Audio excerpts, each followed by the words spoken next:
Hi friends, welcome to my YouTube channel. ಇವತ್ತಿನ recipe ಏನಂದರೆ ಎಣ್ಣೆ ಬದನೆಕಾಯಿ. ಚಪಾತಿಗೆ, ಪೂರಿಗೆ, ರೈಸ್ಗೆ, ಮುದ್ದೆಗೆ ಸಕ್ಕತ್ತಾಗಿರುತ್ತೆ. ಯಾವ ರೀತಿ ಮಾಡೋದನ್ನು ತೋರಿಸ್ಕೊಡ್ತೀನಿ ಬನ್ನಿ. ಸಕ್ಕತ್ತಾಗಿರುತ್ತೆ. ಫಸ್ಟ್ಗೆ ಒಂದು ಬಾಣಲಿ ಇಟ್ಕೊಂಡು ಅದಕ್ಕೆ ಒಂದು ಅರ್ಧ ಕಪ್ ಆಗುವಷ್ಟು ತೆಂಗಿನಕಾಯಿ, ಒಂದು ಅರ್ಧ ಕಪ್ಪು ಕಡಲೆ ಬೀಜ, ಒಂದು 7-8 ಒಣಗಿದ ಮೆಣಸಿನಕಾಯಿ, ಒಂದು 6 ಲವಂಗ, ಒಂದು ಅರ್ಧ ಇಂಚ್ ಚಕ್ಕೆ, ಒಂದು 4 ಏಲಕ್ಕಿ ಕಾಯಿ, ಇವೆಲ್ಲ ಬಾಣಲೆಯಲ್ಲಿ ಹಾಕಿ ಫ್ರೈ ಮಾಡ್ಕೊಳ್ಳಿ.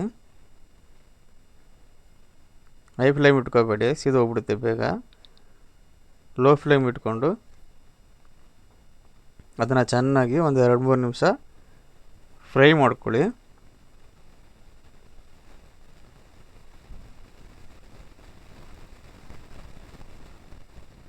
ಹೈ ಫ್ಲೇಮ್ ಇಟ್ಕೋಬೇಡಿ, ಹೋಗ್ಬಿಡ್ತವೆ ಜಾಸ್ತಿ. ಲೋ ಫ್ಲೇಮಲ್ಲೇ ನೀವು ಈ ರೀತಿ ಚೆನ್ನಾಗಿ ಫ್ರೈ ಮಾಡ್ಕೊಂಡು 2 ನಿಮಿಷ. ಇವಾಗ ಒಂದು ಗಡ್ಡೆಯಷ್ಟು ಬೆಳ್ಳುಳ್ಳಿ, ಒಂದು ಅರ್ಧ ಇಂಚ್ ಆಗೋಷ್ಟು ಶುಂಠಿ, ಹಾಗೆ ಒಂದು 2 ಟೇಬಲ್ ಸ್ಪೂನಷ್ಟು ಧನಿಯಾ ಕಾಳು, ಇದನ್ನು ಹಾಕ್ಕೊಳ್ಳಿ. ಧನಿಯಾ ಕಾಳು ಫಸ್ಟ್ ಯಾಕೆ ಹಾಕಿಲ್ಲ ಅಂದರೆ ಹೋಗ್ಬಿಡ್ತಿದೆ ಅದು ಬೇಗ, ಅದಕ್ಕೇನೆ ಹಾಕಿಲ್ಲ. ಈ ಟೈಮಲ್ಲಿ ಹಾಕ್ಕೊಳ್ಳಿ. ಇವಾಗ ಇದನ್ನು ಹಾಕ್ಕೊಂಡ್ಮೇಲೆ ಸೇಮ್ ಒಂದು 2 ನಿಮಿಷ, 2-3 ನಿಮಿಷ ಅಷ್ಟು ನೀವು ಇದನ್ನು ಚೆನ್ನಾಗಿ ಲೋ ಫ್ಲೇಮಲ್ಲೇ ಫ್ರೈ ಮಾಡ್ಕೊಳ್ಳಿ. ಈ ರೀತಿ ಲೋ ಫ್ಲೇಮಲ್ಲೇ ಫ್ರೈ ಮಾಡ್ಕೊಳ್ಳಿ ಕ್ಲೀನಾಗಿ. ಇದು ಸಕ್ಕತ್ತಾಗಿರುತ್ತೆ. ಟ್ರೈ ಮಾಡಿ ಒಂದ್ಸತಿ ಮನೆಯಲ್ಲಿ, ರುಚಿ ಸಕ್ಕತ್ತಾಗಿ ಬರುತ್ತೆ. ಈ ರೀತಿ ಫ್ರೈ ಮಾಡ್ಕೊಂಡಿದ್ದಾದ್ಮೇಲೆ ತಣ್ಣಗಾಗಿ ಬಿಟ್ಬಿಡಿ. ತಣ್ಣಗಾದ್ಮೇಲೆ ಒಂದು ಮಿಕ್ಸಿ ಜಾರಲ್ಲಿ ಒಂದು 2 ಈರುಳ್ಳಿ ಕಟ್ ಮಾಡ್ಕೊಂಡು ಹಾಕ್ಕೊಳ್ಳಿ, ಒಂದು ಹಿಡಿಯಷ್ಟು ಕೊತ್ತಂಬರಿ ಸೊಪ್ಪು. ಇವಾಗ ನಾವು ಫ್ರೈ ಮಾಡ್ಕೊಂಡಿರೋದು ಮಸಾಲೆ ಇದಕ್ಕೆ ಹಾಕ್ಬಿಡೋಣ. ಫ್ರೈ ಮಾಡ್ಕೊಂಡಿರೋ ಮಸಾಲೆ ಹಾಕಿದ್ಮೇಲೆ ಇವಾಗ ಒಂದು ನಿಂಬೆಹಣ್ಣು ಗಾತ್ರದಷ್ಟು, ಚಿಕ್ಕ ನಿಂಬೆಹಣ್ಣು ಗಾತ್ರದಷ್ಟು ಹುಣಸೆಹಣ್ಣು ಹಾಕ್ಕೊಳ್ಳಿ. ಹಾಕ್ಕೊಂಡು ಇವಾಗ ಇದನ್ನು ಚೆನ್ನಾಗಿ ಫೈನ್ ಪೇಸ್ಟ್ ಮಾಡಿಕೊಬಿಡೋಣ. ಅದನ್ನು ಸೈಡಲ್ಲಿ ಇಟ್ಕೊಂಡ್ಮೇಲೆ ಈ ರೀತಿ ಬದನೆಕಾಯಿ ನೀರಲ್ಲೂ ಸ್ವಲ್ಪ ಕಲ್ಲುಪ್ಪು ಹಾಕ್ಕೊಳ್ಳಿ. ಹಾಕ್ಕೊಂಡು ಈ ರೀತಿ ಕಟ್ ಮಾಡಿಕೊಂಡು ಕ್ಲೀನಾಗಿ ಅದ್ರಲ್ಲಿ ನೋಡ್ಕೊಳ್ಳಿ, ಬದನೆಕಾಯಿ ಹುಳ ಪಳ ಇರ್ತವೆ. ಫ್ರೆಶ್ ಬದನೆಕಾಯಿ ತೊಗೊಳ್ಳಿ, ಆಗಲೇ ಸಕ್ಕತ್ತಾಗಿರುತ್ತೆ. ಬಲ್ತಿರೋ ತೊಗೋಬೇಡಿ, ಎಳೆ ಬದನೆಕಾಯಿ ತೊಗೊಳ್ಳಿ.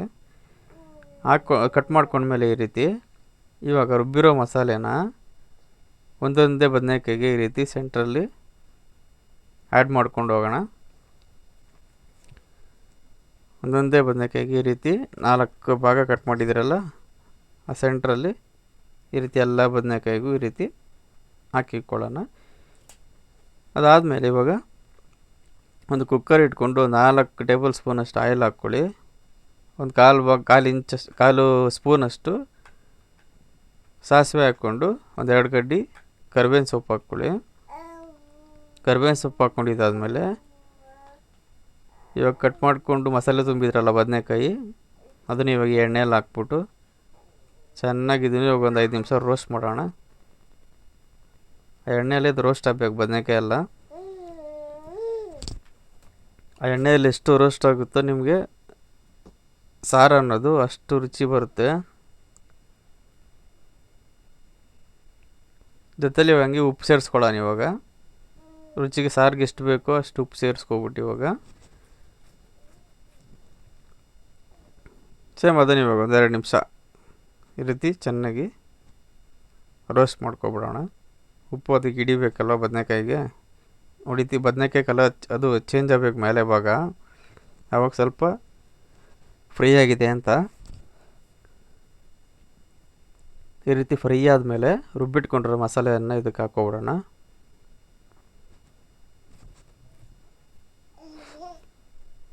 ಮಸಾಲೆ ಎಲ್ಲ ಇದಕ್ಕೆ ಹಾಕ್ಕೊಬಿಟ್ಟು ಇವಾಗ ಅದೇ ಮಿಕ್ಸಿ ಜಾರಲ್ಲಿ ಒಂಚೂರು ನೀರು, ಅದು ಮಸಾಲೆ ಇರುತ್ತೆ ಅದರಲ್ಲೂ, ಅದಕ್ಕೆ ಅದೇ ಮಿಕ್ಸಿ ಜಾರಿಗೆ ನೀರು ತೊಗೊಂಡು ಮಸಾಲೆ ವೇಸ್ಟ್ ಮಾಡ್ಕೊಬೇಡಿ, ಜಾರ್ ಅಲ್ಲಾಡಿಸ್ಬಿಟ್ಟು ಆ ನೀರನ್ನು ಉಯ್ಕೊಬಿಡಿ. ಇದಕ್ಕೆ ನೀರು ಜಾಸ್ತಿ ಹಾಕ್ಕೊಳಕ್ಕೆ ಹೋಗಬೇಡಿ,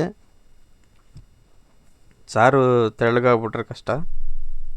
ಇದು ಸಾರು ಗಟ್ಟಿಗಿರಬೇಕು, ಆವಾಗಲೇ ಎಣ್ಣೆ ಬದನೆಕಾಯಿ ರುಚಿ ಮಸಾಲೆ ಎಲ್ಲ ಅದರಲ್ಲೇ ಇರ್ತೈತೆ. ಈ ರೀತಿ ನೀರು ಅಳತೆ ಕಮ್ಮಿನೇ ಹಾಕ್ಕೊಳ್ಳಿ ನೀರು. ಈ ರೀತಿ ಹಾಕ್ಕೊಂಡ್ಮೇಲೆ ಕುಕ್ಕರ್ ಲಿಡ್ ಕ್ಲೋಸ್ ಮಾಡಿಬಿಟ್ಟು ಇವಾಗ ಅದನ್ನು ಬರೀ ಒಂದೇ ಒಂದು ವಿಸಿಲ್ ಕೂಗಿಸ್ಕೊಂಬಿಟ್ರೆ ಸಾಕು. ಒಂದು ವಿಸಿಲ್ ಕೂಗಿಸ್ಕೊಳ್ಳಿ ಸಾಕು. ಬದನೆಕಾಯಿ ಚೆನ್ನಾಗಿ ಬೆಂದೋಗಿರುತ್ತೆ ನೋಡಿ. ಈ ರೀತಿ ಒಂದು ವಿಸಿಲ್ ಕೂಗಿಯಿತು, ಓಪನ್ ಮಾಡ್ತಾಯಿದ್ದೀನಿ. ಒಂದೇ ವಿಸಿಲಿಗೆ ನೋಡಿ ಬದನೆಕಾಯಿ ಹೆಂಗೆ ಬೆಂದೋಗಿದೆ.